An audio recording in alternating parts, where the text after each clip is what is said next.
자, 이번에는 측량에서 우리가 관측하는 가장 기본적인 요소인 각과 거리에 대한 얘기를 해보도록 하죠. 어떻게 보면 측량에서 우리가 얻으려고 하는 것이 바로 이 각과 거리입니다. 그래서 각과 거리를 통해서 우리가 얻고자 하는 대상물의 위치를 결정할 수 있는 거죠. 보통 우리가 관측을 할 때 각과 거리와 시간에 대해서 관측을 하게 되는데 실제로 시간 같은 경우는 실시간 측량 같은 경우를 제외하고는 별로 우리가 측량에 관심이 되질 않습니다. 따라서 이 챕터에서는 각과 거리에 대한 얘기를 주로 다루어 보도록 하죠. 먼저 각에 대한 얘기입니다. 각은 내가 한 지점에 서서 어떤 지점을 바라보고 또 다음 지점을 바라봤을 때 그 두 방향선, 즉 그 두 시준선의 차이를 우리가 각이라고 정의를 할 수가 있습니다. 그래서 각의 단위는 60진법과 100진법을 사용하는 단위가 있습니다. 그리고 뒤에서 또 나오겠지만 그 외에 호도법을 사용하는 단위가 있죠. 자, 이 60진법부터 먼저 얘기를 해볼까요? 60진법은 원주를 360등분할 때 한 호에 대한 중심각을 얼마로 놨어요? 1도라고 표현했습니다. 360등분할 경우에 1도. 그러니까 우리가 오늘 한 바퀴 돌면 360도가 되는 거죠. 그래서 이 중심각을 1도라고 하고 이 1도에 대해서 도, 그리고 분, 그리고 초로 표현한 겁니다. 여기 이제 나타나 있는 그림이 도, 분, 초에 대한 기호이고요. 그래서 1도는 60분, 1분은 60초 이렇게 계산을 합니다. 현재 우리는 60진법을 별로 사용하지 않아요. 과거 아라비아 시대 때는 60진법을 많이 사용했는데 그 60진법을 사용한 이유가 이 60이라는 숫자의 특수성에 있습니다. 이 60이라는 숫자는 우리가 잘 알고 있듯이 2루도 나뉘고 3으로도 나뉘고 4루도 나뉘고 5루도 나뉘고 6으로도 나뉘고 그래서 60에 나뉘어지는 숫자가 굉장히 많아요. 그래서 옛날 사람들이 나누기 할 때 개념이 잘 안 잡혔을 때 이 60진법을 사용해서 나눗셈을 계산하기 편리했기 때문에 60진법을 사용했습니다. 그러나 현대에 와서는 60진법이 거의 다 사라지고 지금은 딱 두 군데만 사용되고 있죠. 어딘가요? 예, 각을 잴 때, 각 도분초를 잴 때 60진법을 사용하고 또 그렇죠. 시간에서도 60진법을 사용합니다. 그래서 시만 틀리고 분초는 똑같아요. 영어로도 똑같죠. degree, minute, second. 그 다음에 시간은 hour, minute, second. 같은 단위를 사용합니다. 자, 그럼 이번엔 100진법은 어떤 게 있는가? 이번에 원주를 400등분을 해요. 아까 60진법에서는 360등분을 했지만 이번엔 400등분을 하고 이 한 호에 대한 중심각을 1그레이드라고 표현했습니다. 이렇게 G라고 위천자처럼 표현했죠. 1그레이드.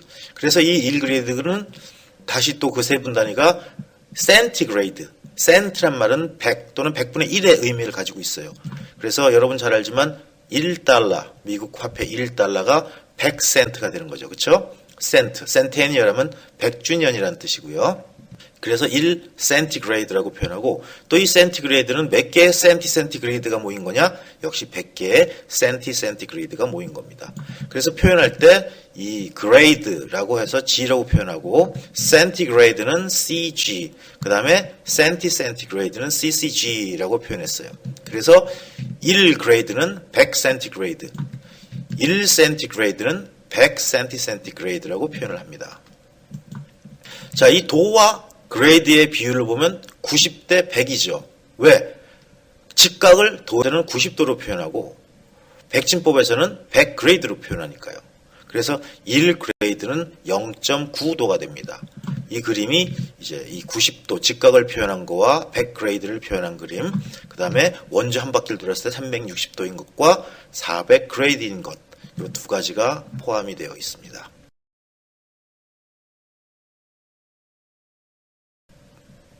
자, 이번에는 나머지 각의 단위인 호도법에 대한 얘기를 한번 해보죠. 호도법. 자, 호도법은 무엇이냐? 원의 반지름과 같은 호의 길이에 대한 중심각을 1레디안으로 표현한 겁니다. 다시 말하면 이 그림에서 이 반지름이 R이에요. 반지름이 R이니까 여기서도 반지름은 다 R이겠죠. 근데 이 호의 길이가 R이 될 때 우리가 요 값을 1레디안이라고 표현한 겁니다. 1레디안. 그래서 한 개의 원에 있어서 중심각과 그것에 대한 호의 길이는 서로 비례하게 되죠. 중심각이 커지면 호의 길이도 비례하고 점점 커지고, 그럴 때 반경 R과 같이 되는 호의 AB 요 R이 되는 거리를 중심각을 로로 표현한 겁니다. 그러면 비례식에서 이 로, 도 대 360도는 전체 그린 거죠. 즉 로는 요 값이에요. 360도는 한 바퀴 완전히 돈 값입니다. 그건 뭐하고 비례해요? 요 길이 대, 그렇죠? 요 길이 대 뭐? 한 바퀴 도는 길이. 즉 이 전체 돌아가는 길이와 비례합니다. 그래서 로, 도 대 360도는 R 대 2파이 R이라고 표현할 수 있기 때문에 여기서 우리가 그 비례식에 의해서 로, 도를 구면 파이분의 180도가 나타나죠. 이 로는 반경 R에 관계없이 정수에 의해서만 결정이 돼요. 그래서 이것을 각의 단위로 해서 레디안 또는 호도라고 이름을 붙였습니다. 그래서 이 도 단위에서는 파이분의 180도 해서 계산을 해보면 파이는 얼마예요? 3.14159 쭉 이렇게 나가는 무한급수예요. 요거를 나누면 57.29578도가 되는 거고요. 또 분 단위로 바꾸면 이번에는 이 도 단위에서 분 단위로 바꾸는 거 어떻게 되면 돼요? 60을 곱해주면 되죠. 다른 말로 뭐예요? 2도는 몇 분이에요? 120분이에요. 그쵸? 그래서 3437.7468분이 되고, 그 다음에 초 단위로 바꿨을 때는 다시 또 이 분에 대한 로 값을 60을 또 곱해줍니다. 즉 다른 말로 하면 이 57.29578을 3600을 곱해준 거예요. 62번 곱하니까. 그래서 206264.806초 이렇게 나타나죠. 그래서 우리가 요거를 206265라고 우리가 간략하게 사용하기도 합니다. 근데 재밌는 것은 이 로초 값은 여러분 시험 문제, 기사 시험에서도 많이 나오는데 이 값을 주어지지 않는 경우가 있어요. 그건 무슨 소리예요? 값을 왜 갖고 있으란 소리죠. 그래서 아마 어쩌면 측량에서는 이 로초의 값이 우리가 수학에서 활용하는 파이처럼 그 값을 알고 있어야 됩니다. 그래서 여러분들은 이 수치도 꼭 기억해 두세요. 로초는 얼마? 206265다. 이런 비슷한 거 앞에서 한 번 또 있었어요. 뭐? 지구 반경 얼마였죠? 6370km였습니다. 이것도 역시 같이 기억해 두세요. 자, 여기 우리 각의 상호관계를 한번 살펴봐요. 요거는 우리 뒤에 다각 측량에서 각과 거리의 균형에 관한 얘기가 나올 때도 여러 번 거론이 될 거고 무척 중요하게 사용이 될 겁니다. 자, 우리 호도법의 원리에 의해서 요 세타와 요 R을 곱해주면 L이라는 게 나오죠. 즉 R 세타는 L입니다. 이때 세타의 단위는 뭐예요? 도분초예요? 아니죠. 레디안이에요. 이 호도법의 원리에 의해서 R 세타가 L이라는 것을 우리가 찾을 수 있는데, 그러면 세타는 어떻게 쓸까요? R분의 L이라고 쓸 수 있죠.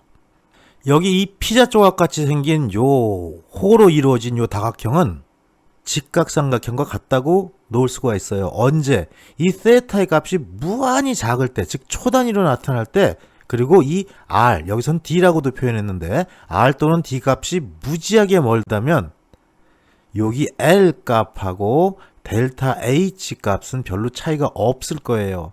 그래서 간략식으로 표현해서 요 세타에 대한 탄젠트 값을 우리가 D분의 델타 H라고 놓을 수도 있는 겁니다. 자, 요 식은 어디서 나온 거예요?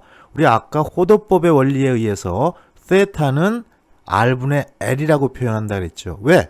R 세타가 L이니까. 근데 세타가 아주 작아져서 초단위를 갖는다면 세타초는 R분의 L이 될 건데요. 이 단위가 뭐? 호도법이에요. 그래서 도분초 단위로 바꿔주려면 우리 앞에서 파이분의 180이라고 가정했던 게 로도였죠. 그래서 이 초단위로 환산한 로 초값을 항상 같이 계산을 해줘야 돼요. 여기 왜 로초 값이 붙었다고요? 예, 세타가 레디안인데 요거를 초 단위로 고치기 위해서 로초 값 파이분의 180에 해당되는 도를 초 단위까지 환산해서 붙여준 겁니다. 206, 265 요 값이 들어가서 계산이 되는 겁니다. 요거 생각 외로 복잡합니다. 그리고 시험에 각 계산할 때 참 많이 나오니까 요거 꼭 기억해 두세요. 왜 로초가 들어갔다?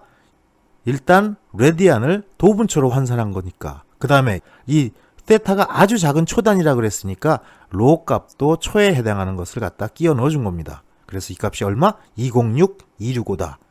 요거 중요한 문제입니다.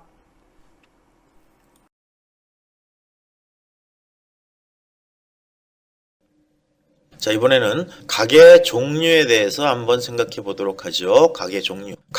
각에는 크게 평면각과 곡면각과 공간각으로 구분할 수가 있습니다. 이 평면각은 뭡니까? 평면 상태에서 잰 각이에요. 평면 상태에서 잰 각. 우리가 앞에서 측량을 정할 때 대장의 크기에 따라서 측량을 구분했었어요. 대지 측량과 소지 측량이었죠. 동의어들 기억하나요? 대지 측량은 다른 말로 측지 측량, 소지 측량은 다른 말로 평면 측량이라고 얘기를 했습니다.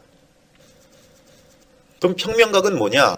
평면 측량과 같이 지구의 공률을 고려하지 않고 바로 좌에서 우로 재거나 위에서 아래로 재는 각을 평면각이라고 얘기합니다. 평면각. 그래서 역시 우리가 아주 먼 지역을 잴 때는 평면각을 이용해서 각을 재게 되면 실제 지구와는 다른 모습으로 관측을 하게 돼요. 그래서 그때는 지구의 공률을 고려한 각을 재주는 게 바로 곡면각입니다. 곡면각. 그래서 일단 우리는 평면각과 곡면각으로 나눌 수 있다는 것을 생각할 수 있고, 역시 우리 측량에서 나눴던 것처럼 대지 측량과 소지 측량의 개념과 흡사합니다.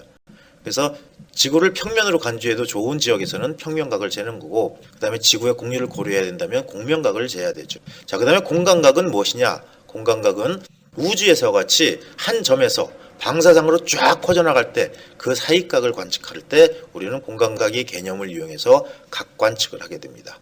자, 그럼 평면각에는 어떤 것들이 있냐면 수평각과 수직각이 있습니다. 수평각과 수직각.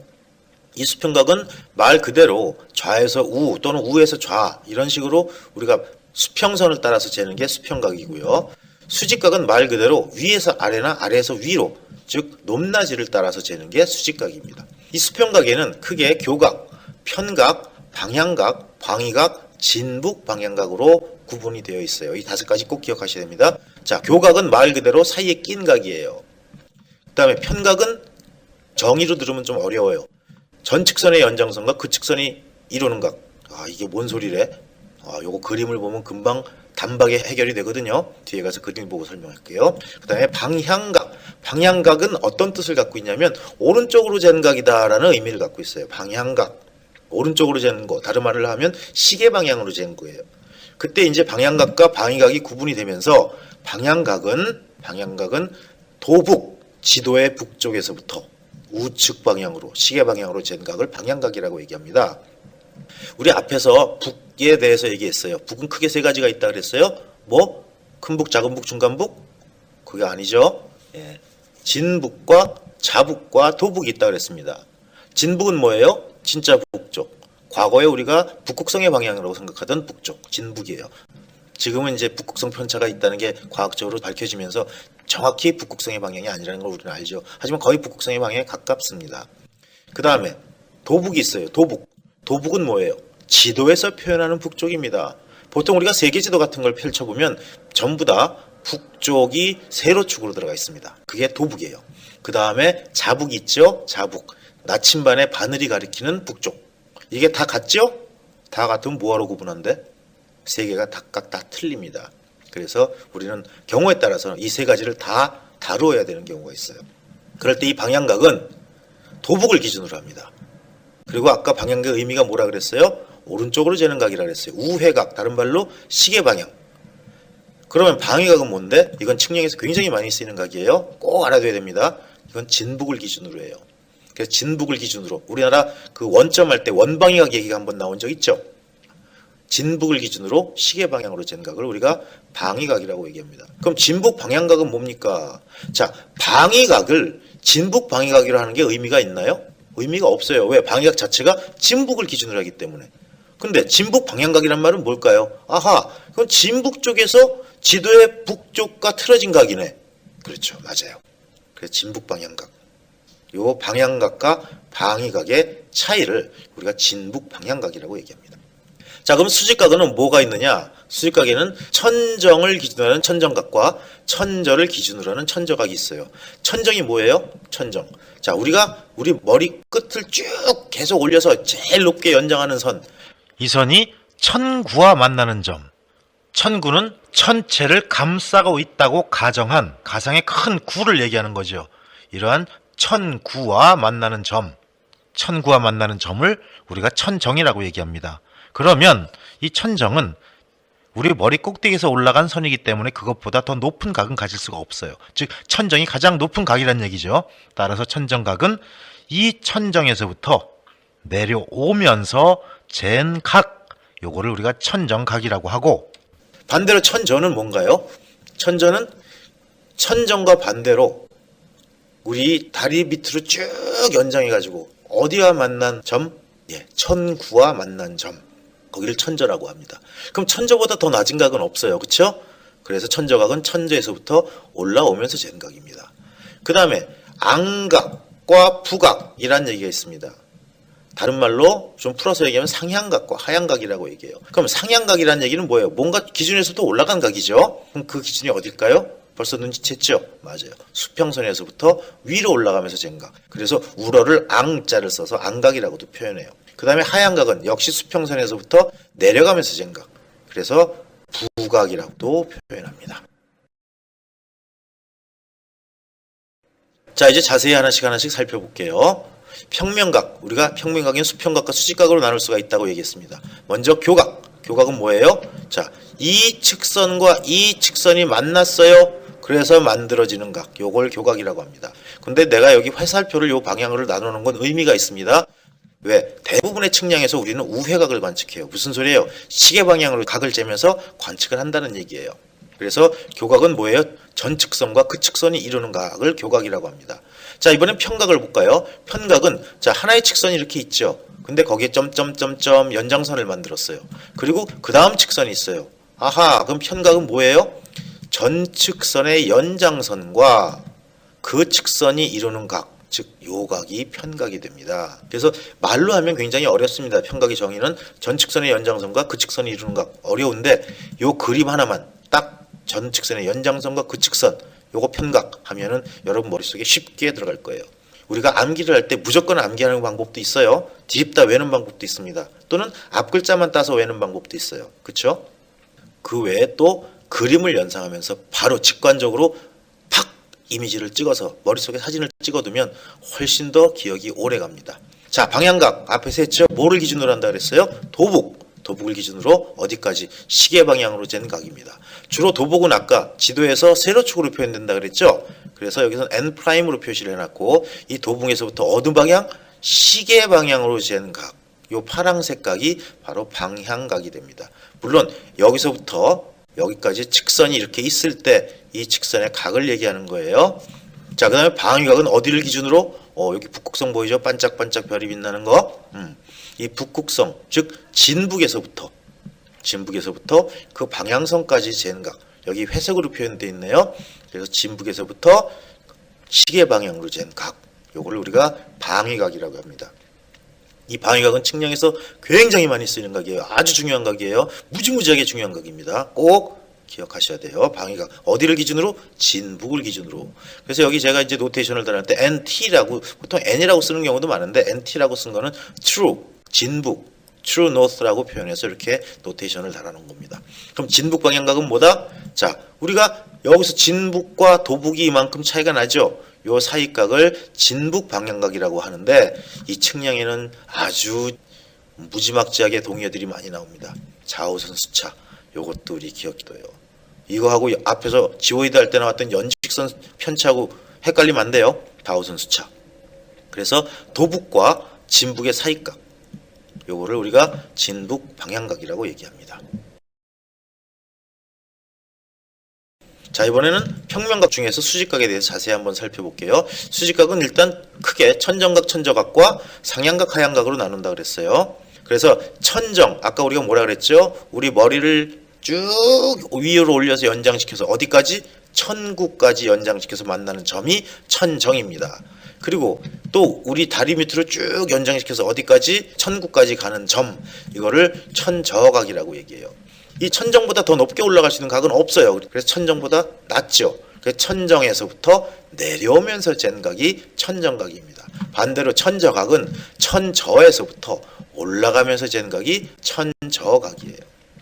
이 천정각과 천저각은 항공사진 측량에 주로 많이 활용이 되고요.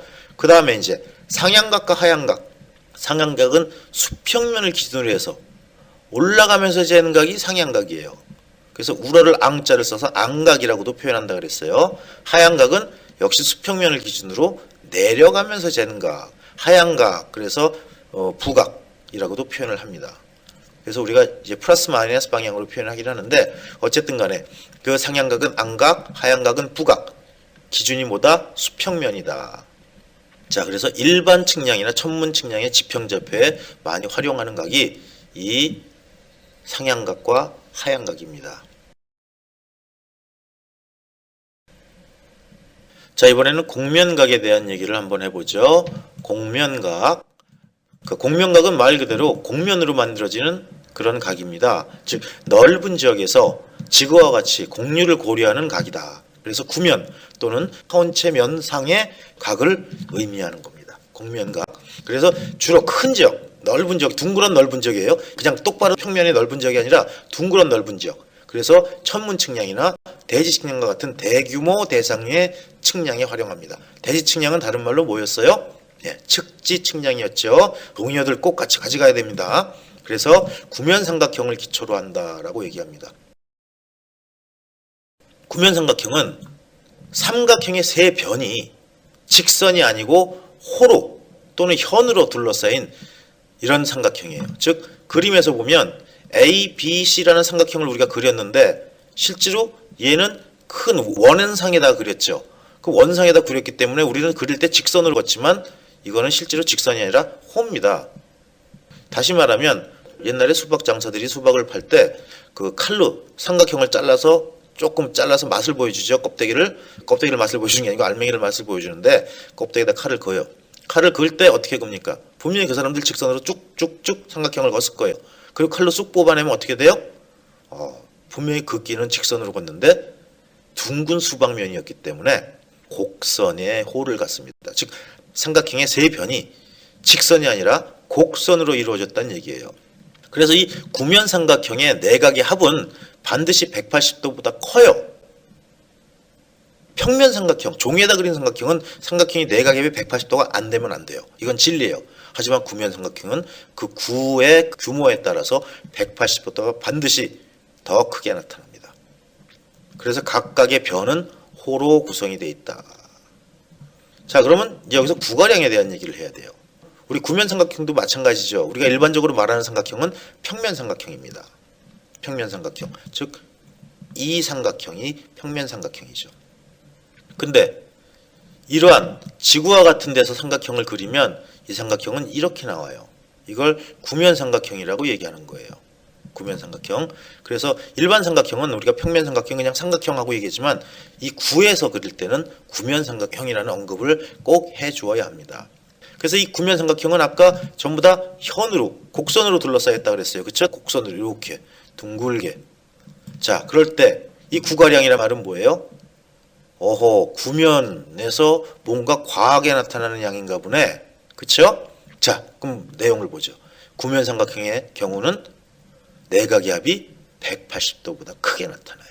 그래서 이 엡실론 값은 이 평면 삼각형의 값과 변화된 구면 삼각형의 각. 그래서 여기가 평면 삼각형의 알파가 구면 삼각형의 알파 프라임으로 각이 더 커졌죠. 역시 베타보다 베타 프라임이 더 커졌습니다. 그 다음에 감마보다 감마 프라임이 더 커졌어요. 그래서 이 세 개를 알파 프라임과 베타 프라임과 감마 프라임을 더 더하면 180도보다 커요. 그래서 이 180도와의 차이값, 이걸 우리가 구가량이라고 얘기를 하죠. 그리고 여기서 R은 그 반지름이고요. 9의 반지름, 그 다음에 F는 면적이에요. 그 다음에 1호초, 앞에서 우리가 배웠네요. 206, 265. 그쵸. 호도법에서 나왔던 그런 수치였습니다. 기억해야 한다고 했어요.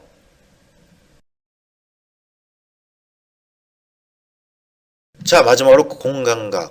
자, 공간각. 자, 공간각은 빛의 퍼짐 또는 공간상에서 확산하는 물체 이런 거를 표현하는 것 같이 방사상이라는 건 뭐죠? 쭉 골고루 양옆으로 우리 그 연못에 물을 팡 던지면 어떻게 돼요? 아, 연못에 물을 던질 리가 없구나. 연못에 개구리, 아니, 개구리 던지지 않죠.